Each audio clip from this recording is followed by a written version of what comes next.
Jane Eyre by Charlotte Brontë. Chapter 20. I had forgotten to draw my curtain, which I usually did, and also to let down my window blind. The consequence was, that when the moon, which was full and bright, for the night was fine, came in her course to that space in the sky opposite my casement, and looked in at me through the unveiled panes, her glorious gaze roused me. Awaking in the dead of night, I opened my eyes on her disk, silver white and crystal clear. It was beautiful, but too solemn.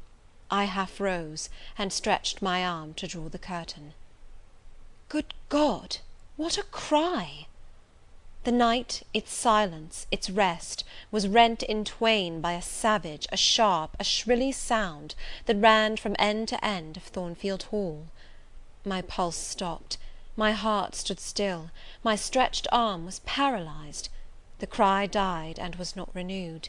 Indeed, whatever being uttered that fearful shriek could not soon repeat it; not the widest winged condor in the Andes could, twice in succession, send out such a yell from the cloud shrouding his eyrie. The thing delivering such utterance must rest ere it could repeat the effort. It came out of the third story, for it passed overhead; and overhead, yes, in the room just above my chamber ceiling, I now heard a struggle, a deadly one it seemed from the noise, and a half-smothered voice shouted, "Help! help! help!" 3 times rapidly. "Will no one come?" it cried; and then, while the staggering and stamping went on wildly, I distinguished through plank and plaster, "Rochester! Rochester! for God's sake, come!" A chamber door opened, some one ran or rushed along the gallery, another step stamped on the flooring above, and something fell, and there was silence. I had put on some clothes; though horror shook all my limbs, I issued from my apartment. The sleepers were all aroused; ejaculations, terrified murmurs sounded in every room; door after door unclosed; one looked out, and another looked out; the gallery filled; gentlemen and ladies alike had quitted their beds, and "Oh, what is it?" "Who is hurt?" "What has happened?" "Fetch a light." "Is it fire?" "Are there robbers?" "Where shall we run?" was demanded confusedly on all hands. But for the moonlight, they would have been in complete darkness. They ran to and fro, they crowded together, some sobbed, some stumbled, the confusion was inextricable. "Where the devil is Rochester?" cried Colonel Dent. "I cannot find him in his bed." "Here, here," was shouted in return. "Be composed, all of you, I'm coming." And the door at the end of the gallery opened, and Mr. Rochester advanced with a candle; he had just descended from the upper story. One of the ladies ran to him directly; she seized his arm; it was Miss Ingram. "What awful event has taken place?" said she. "Speak, let us know the worst at once." "But don't pull me down or strangle me," he replied, for the Misses Eshton were clinging about him now, and the 2 dowagers, in vast white wrappers, were bearing down on him like ships in full sail. "All right, all's right," he cried. "It's a mere rehearsal of Much Ado about Nothing. Ladies, keep off, or I shall wax dangerous." And dangerous he looked; his black eyes darted sparks. Calming himself by an effort, he added, "A servant has had the nightmare, that is all. She's an excitable, nervous person. She construed her dream into an apparition, or something of the sort, no doubt, and has taken a fit with fright. Now then, I must see you all back into your rooms, for till the house is settled she cannot be looked after. Gentlemen, have the goodness to set the ladies the example. Miss Ingram, I am sure you will not fail in evincing superiority to idle terrors. Amy and Louisa, return to your nests like a pair of doves, as you are. Madame," to the dowagers, "you will take cold to a dead certainty if you stay in this chill gallery any longer." And so, by dint of alternate coaxing and commanding, he contrived to get them all once more enclosed in their separate dormitories. I did not wait to be ordered back to mine, but retreated unnoticed, as unnoticed I had left it. Not, however, to go to bed. On the contrary, I began and dressed myself carefully. The sounds I had heard after the scream, and the words that had been uttered, had probably been heard only by me, for they had proceeded from the room above mine; but they assured me that it was not a servant's dream which had thus struck horror through the house, and that the explanation Mr. Rochester had given was merely an invention framed to pacify his guests. I dressed, then, to be ready for emergencies. When dressed, I sat a long time by the window, looking out over the silent grounds and silvered fields, and waiting for I knew not what. It seemed to me that some event must follow the strange cry, struggle, and call. No. Stillness returned. Each murmur and movement ceased gradually, and in about an hour Thornfield Hall was again as hushed as a desert. It seemed that sleep and night had resumed their empire. Meantime the moon declined. She was about to set. Not liking to sit in the cold and darkness, I thought I would lie down on my bed, dressed as I was. I left the window, and moved with little noise across the carpet. As I stooped to take off my shoes, a cautious hand tapped low at the door. "Am I wanted?" I asked. "Are you up?" asked the voice I expected to hear, viz. My master's. "Yes, sir." "And dressed?" "Yes." "Come out, then, quietly." I obeyed. Mr. Rochester stood in the gallery holding a light. "I want you," he said. "Come this way. Take your time, and make no noise." My slippers were thin. I could walk the matted floor as softly as a cat. He glided up the gallery and up the stairs, and stopped in the dark low corridor of the fateful third story. I had followed, and stood at his side. "Have you a sponge in your room?" he asked in a whisper. "Yes, sir." "Have you any salts, volatile salts?" "Yes." "Go back and fetch both." I returned, sought the sponge on the washstand, the salts in my drawer, and once more retraced my steps. He still waited. He held a key in his hand. Approaching one of the small black doors, he put it in the lock. He paused, and addressed me again. "You don't turn sick at the sight of blood?" "I think I shall not. I have never been tried yet." I felt a thrill while I answered him, but no coldness and no faintness. "Just give me your hand," he said. "It will not do to risk a fainting fit." I put my fingers into his. "Warm and steady," was his remark. He turned the key and opened the door. I saw a room I remembered to have seen before. The day Mrs. Fairfax showed me over the house. It was hung with tapestry, but the tapestry was now looped up in one part, and there was a door apparent, which had then been concealed. This door was open. A light shone out of the room within. I heard thence a snarling, snatching sound, almost like a dog quarrelling. Mr. Rochester, putting down his candle, said to me, "Wait a minute," and went forward into the inner apartment. A shout of laughter greeted his entrance, noisy at first, and terminating in Grace Poole's own goblin "Ha! ha!" She, then, was there. He made some sort of arrangement without speaking, though I heard a low voice address him. He came out and closed the door behind him. "Here, Jane," he said; and I walked round to the other side of a large bed, which, with its drawn curtains, concealed a considerable portion of the chamber. An easy chair was near the bed head. A man sat in it, dressed with the exception of his coat. He was still, his head leant back, his eyes were closed. Mr. Rochester held the candle over him. I recognized in his pale and seemingly lifeless face the stranger, Mason. I saw, too, that his linen on one side and one arm was almost soaked in blood. "Hold the candle," said Mr. Rochester, and I took it. He fetched a basin of water from the washstand. "Hold that," said he. I obeyed.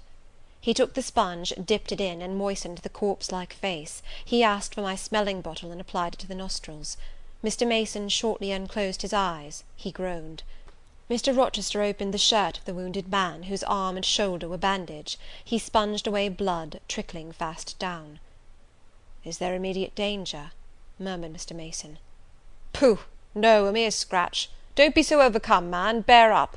I'll fetch a surgeon for you now, myself. You'll be able to be removed by morning, I hope. Jane," he continued. "Sir?" "I shall have to leave you in this room with this gentleman, for an hour, or perhaps 2 hours. You will sponge the blood as I do when it returns. If he feels faint, you'll put the glass of water on that stand to his lips, and your salts to his nose. You will not speak to him on any pretext. And, Richard, it will be at the peril of your life if you speak to her. Open your lips, agitate yourself, and I'll not answer for the consequences." Again the poor man groaned. He looked as if he dared not move. Fear, either of death or of something else, appeared almost to paralyze him. Mr. Rochester put the now bloody sponge into my hand, and I proceeded to use it as he had done. He watched me a second, then saying, "Remember, no conversation," he left the room. I experienced a strange feeling as the key grated in the lock, and the sound of his retreating steps ceased to be heard. Here then I was in the third story, fastened into one of its mystic cells, night around me, a pale and bloody spectacle under my eyes and hands, a murderess hardly separated from me by a single door. Yes, that was appalling; the rest I could bear, but I shuddered at the thought of Grace Poole bursting out upon me. I must keep to my post, however. I must watch this ghastly countenance, these blue, still lips forbidden to unclose, these eyes now shut, now opening, now wandering through the room, now fixing on me, and ever glazed with the dullness of horror. I must dip my hand again and again in the basin of blood and water, and wipe away the trickling gore.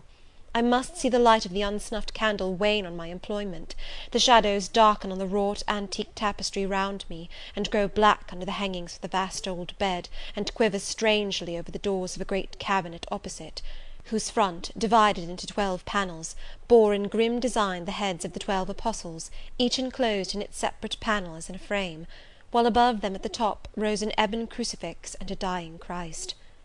According as the shifting obscurity and flickering gleam hovered here or glanced there, it was now the bearded physician, Luke, that bent his brow, now St. John's long hair that waved, and anon the devilish face of Judas, that grew out of the panel, and seemed gathering life and threatened a revelation of the arch traitor, of Satan himself in his subordinate's form.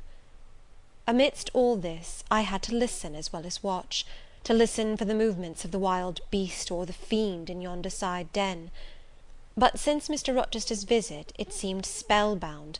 All the night I heard but 3 sounds at 3 long intervals, a step creak, a momentary renewal of the snarling canine noise, and a deep human groan. Then my own thoughts worried me. What crime was this that lived incarnate in this sequestered mansion, and could neither be expelled nor subdued by the owner? What mystery that broke out now in fire and now in blood, at the deadest hours of night? What creature was it that, masked in an ordinary woman's face and shape, uttered the voice, now of a mocking demon, and anon of a carrion-seeking bird of prey? And this man I bent over, this commonplace, quiet stranger, how had he become involved in the web of horror? And why had the fury flown at him? What made him seek this quarter of the house at an untimely season, when he should have been asleep in bed? I had heard Mr. Rochester assign him an apartment below. What brought him here? And why now was he so tame under the violence or treachery done him? Why did he so quietly submit to the concealment Mr. Rochester enforce? Why did Mr. Rochester enforce this concealment? His guest had been outraged, his own life on a former occasion had been hideously plotted against, and both attempts he smothered in secrecy and sank in oblivion. Lastly, I saw Mr. Mason was submissive to Mr. Rochester, that the impetuous will of the latter held complete sway over the inertness of the former. The few words which had passed between them assured me of this. It was evident that in their former intercourse, the passive disposition of the one had been habitually influenced by the active energy of the other. Whence then had arisen Mr. Rochester's dismay when he heard of Mr. Mason's arrival? Why had the mere name of this unresisting individual, whom his word now sufficed to control like a child, fallen on him, a few hours since, as a thunderbolt might fall on an oak? Oh, I could not forget his look and his paleness when he whispered, "Jane, I have got a blow. I have got a blow, Jane."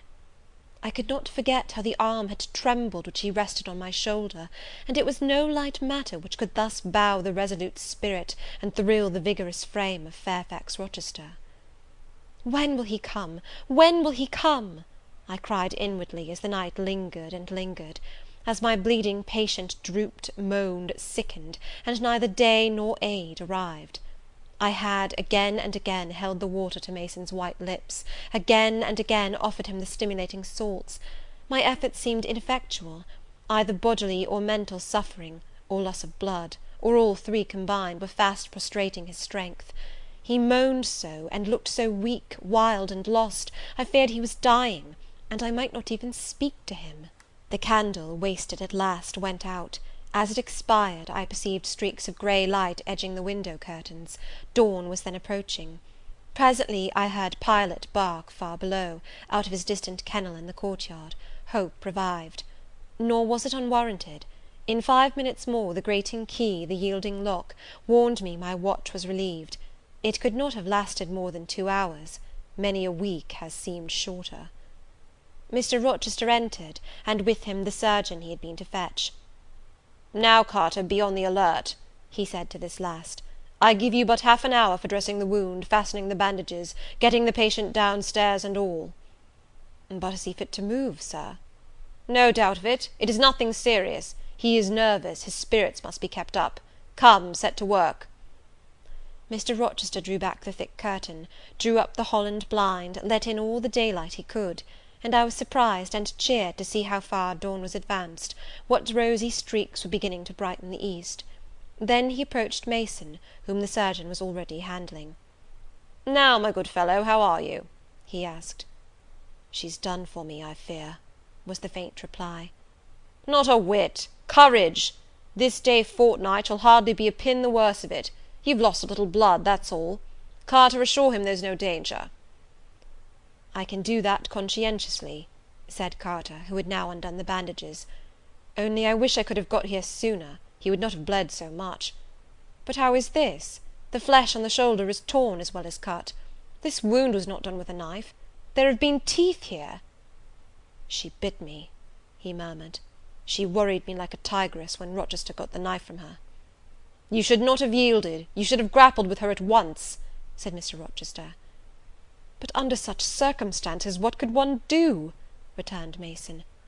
"Oh, it was frightful," he added, shuddering. "She looked so quiet at first." "I warned you," was his friend's answer. "I said, be on your guard when you go near her. Besides, you might have waited till tomorrow, and had me with you. It was mere folly to attempt the interview tonight, and alone." "I thought I could have done some good."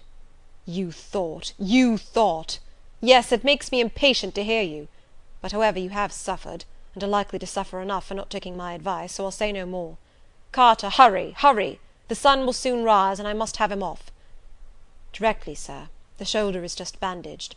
I must look to this other wound in the arm. She has had her teeth here too, I think." "She sucked the blood. She said she'd drain my heart," said Mason. I saw Mr. Rochester shudder. A singularly marked expression of disgust, horror, hatred, warped his countenance almost to distortion, but he only said, "Come, be silent, Richard, and never mind her gibberish, don't repeat it." "I wish I could forget it," was the answer. "You will when you are out of the country. When you get back to Spanish Town, you may think of her as dead and buried, or rather you need not think of her at all." "Impossible to forget this night." "It is not impossible. Have some energy, man. You thought you were as dead as a herring 2 hours since, and you are all alive and talking now. There, Carter is done with you, or nearly so. I'll make you decent in a trice. Jane," he turned to me for the first time since his re-entrance, "take this key, go down to my bedroom, and walk straight forward into my dressing-room. Open the top drawer of the wardrobe, and take out a clean shirt and neck-handkerchief. Bring them here, and be nimble." I went out, sought the repository he had mentioned, found the articles named, and returned with them. "Now," said he, "go to the other side of the bed while I order his toilet, but don't leave the room. You may be wanted again." I retired as directed. "Was anybody stirring below when you went down, Jane?" inquired Mr. Rochester presently. "No, sir, all was very still." "We shall get you off cannily, Dick, and it will be better, both for your sake and for that of the poor creature in yonder. I have striven long to avoid exposure, and I should not like it to come at last. Here, Carter, help him on with his waistcoat. Where did you leave your furred cloak? You can't travel a mile without that, I know, in this damned cold climate. In your room. Jane, run down to Mr. Mason's room, the one next mine, and fetch a cloak you will see there." Again I ran and returned, bearing an immense mantle lined and edged with fur. "Now I've another errand for you," said my untiring master. "You must away to my room again. What a mercy you are shod with velvet, Jane! A clod-hopping messenger would never do at this juncture. You must open the middle drawer of my toilet table, and take out a little phial and a little glass you will find there. Quick!" I flew thither and back, bringing the desired vessels. "That's well. Now, doctor, I shall take the liberty of administering a dose myself, on my own responsibility. I got this cordial at Rome, of an Italian charlatan, a fellow you would have kicked, Carter. It is not a thing to be used indiscriminately, but it is good upon occasion, as now, for instance. Jane, a little water." He held out the tiny glass, and I half filled it from the water bottle on a washstand. "That will do. Now wet the lip of the phial." I did so. He measured 12 drops of a crimson liquid, and presented it to Mason. "Drink, Richard. It will give you the heart you lack, for an hour or so." "But will it hurt me? Is it inflammatory?" "Drink, drink, drink!" Mr. Mason obeyed, because it was evidently useless to resist. He was dressed now. He still looked pale, but he was no longer gory and sullied. Mr. Rochester let him sit 3 minutes after he had swallowed the liquid. He then took his arm. "Now I am sure you can get on your feet," he said. "Try." The patient rose. "Carter, take him under the other shoulder. Be of good cheer, Richard. Step out, that's it." "I do feel better," remarked Mr. Mason. "I am sure you do. Now, Jane, trip on before us away to the back stairs. Unbolt the side passage door, and tell the driver of the post-chaise you will see in the yard, or just outside, for I told him not to drive his rattling wheels over the pavement, to be ready, we are coming. And, Jane, if any one is about, come to the foot of the stairs and hem." It was by this time 5:30, and the sun was on the point of rising, but I found the kitchen still dark and silent. The side passage door was fastened. I opened it with as little noise as possible. All the yard was quiet, but the gates stood wide open, and there was a post-chaise, with horses ready harnessed, and the driver seated on the box, stationed outside. I approached him, and said the gentlemen were coming. He nodded. Then I looked carefully round and listened. The stillness of early morning slumbered everywhere. The curtains were yet drawn over the servants' chamber windows. Little birds were just twittering in the blossom-blanched orchard trees, whose boughs drooped like white garlands over the wall enclosing one side of the yard. The carriage horses stamped from time to time in their closed stables. All else was still. The gentlemen now appeared. Mason, supported by Mr. Rochester and the surgeon, seemed to walk with tolerable ease. They assisted him into the chaise. Carter followed. "Take care of him," said Mr. Rochester to the latter, "and keep him at your house till he is quite well. I shall ride over in a day or two to see how he gets on. Richard, how is it with you?" "The fresh air revives me, Fairfax." "Leave the window open on his side, Carter. There is no wind. Good-bye, Dick." "Fairfax." "Well, what is it?" "Let her be taken care of. Let her be treated as tenderly as may be. Let her—" He stopped, and burst into tears. "I do my best, and have done it, and will do it," was the answer. He shut up the chaise door, and the vehicle drove away. "Yet would to God there was an end of all this," added Mr. Rochester, as he closed and barred the heavy yard gates. This done, he moved with slow step and abstracted air towards a door in the wall bordering the orchard. I, supposing he had done with me, prepared to return to the house. Again, however, I heard him call, "Jane." He had opened the portal, and stood at it, waiting for me. "Come where there is some freshness for a few moments," he said. "That house is a mere dungeon. Don't you feel it so?" "It seems to me a splendid mansion, Sir." "The glamour of inexperience is over your eyes," he answered, "and you see it through a charmed medium. You cannot discern that the gilding is slime, and the silk draperies cobwebs; that the marble is sordid slate, and the polished woods mere refuse chips and scaly bark. Now here," he pointed to the leafy enclosure we had entered, "all is real, sweet, and pure."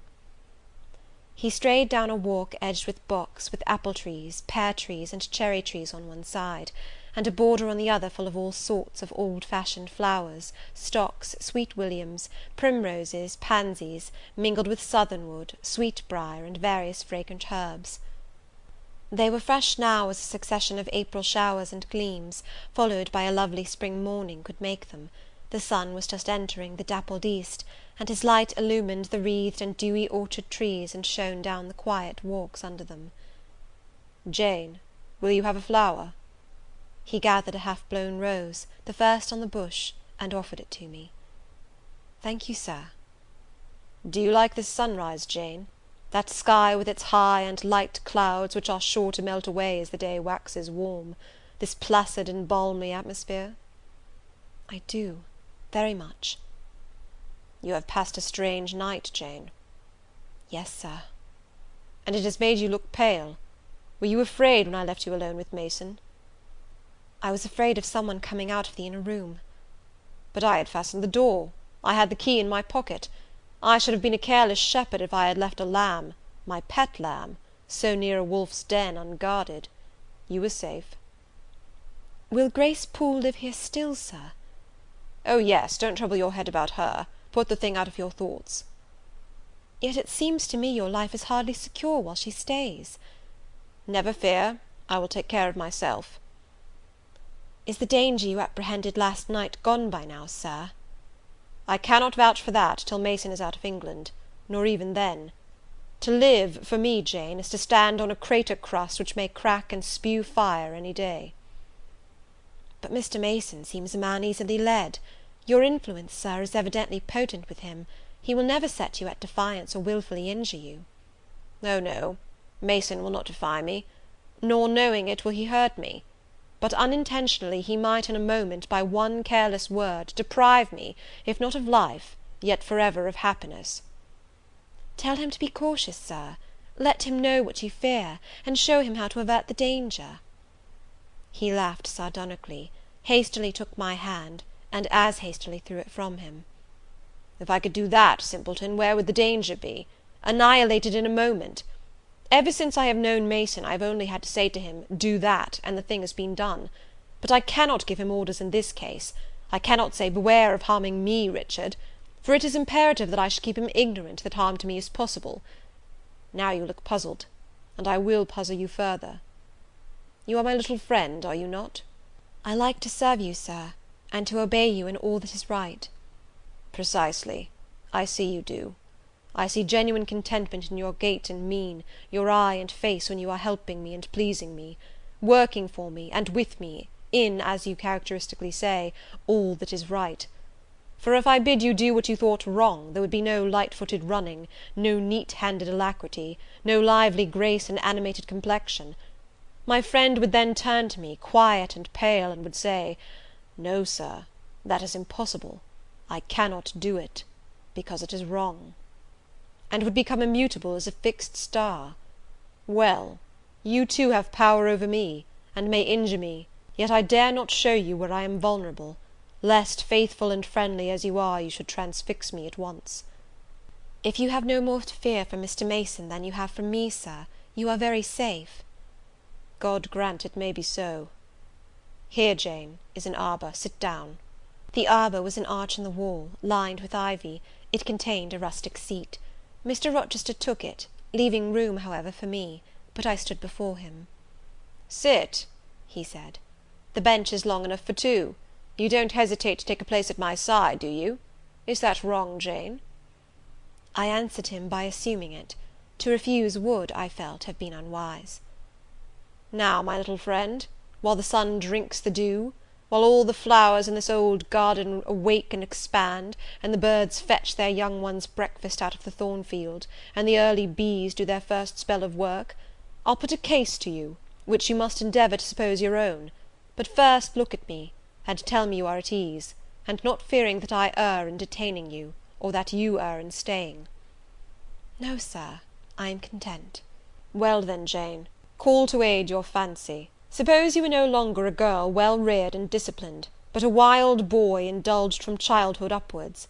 Imagine yourself in a remote foreign land.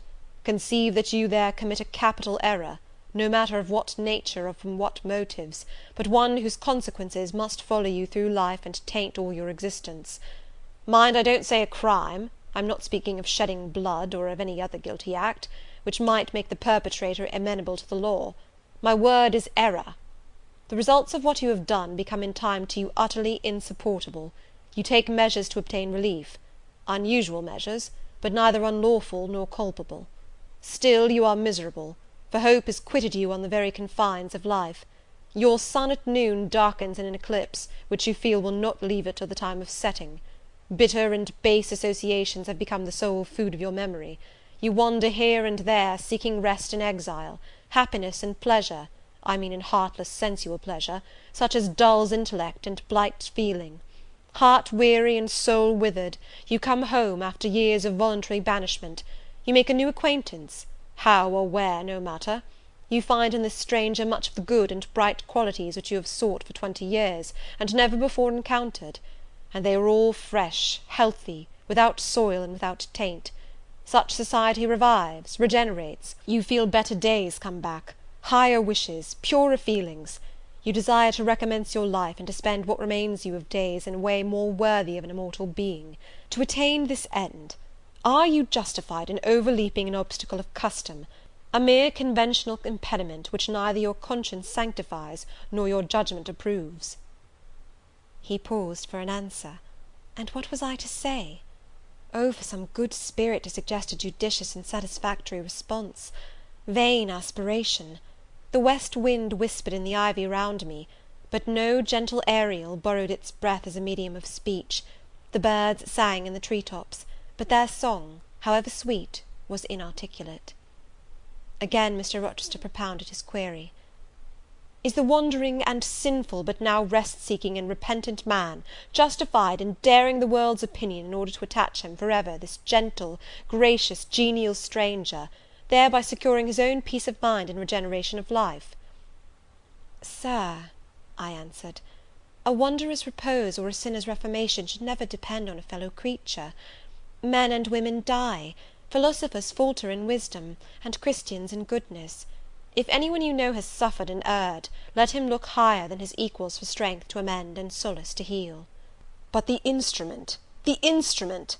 God, who does the work, ordains the instrument. I have myself, I tell it to you without parable, been a worldly, dissipated, restless man, and I believe I have found the instrument for my cure in—" He paused.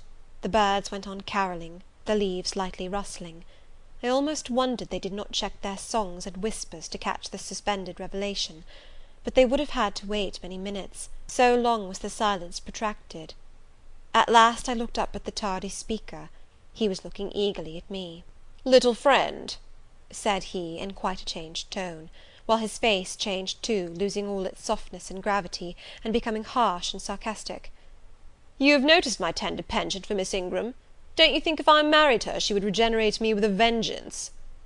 He got up instantly, went quite to the other end of the walk, and when he came back he was humming a tune. "Jane, Jane," said he, stopping before me, "you are quite pale with your vigils. Don't you curse me for disturbing your rest?" "Curse you? No, Sir." "Shake hands in confirmation of the word. What cold fingers! They were warmer last night when I touched them at the door of the mysterious chamber. Jane, when will you watch with me again?" "Whenever I can be useful, Sir." "For instance, the night before I am married. I am sure I shall not be able to sleep. Will you promise to sit up with me to bear me company? To you I can talk of my lovely one, for now you have seen her and know her." "Yes, Sir." "She's a rare one, is she not, Jane?" "Yes, Sir." "A strapper, a real strapper, Jane, big, brown, and buxom, with hair just such as the ladies of Carthage must have had. Bless me, there's Dent and Lynn in the stables. Go in by the shrubbery through that wicket." As I went one way, he went another, and I heard him in the yard saying cheerfully, "Mason got the start of you all this morning. He was gone before sunrise. I rose at 4 to see him off." Chapter XX.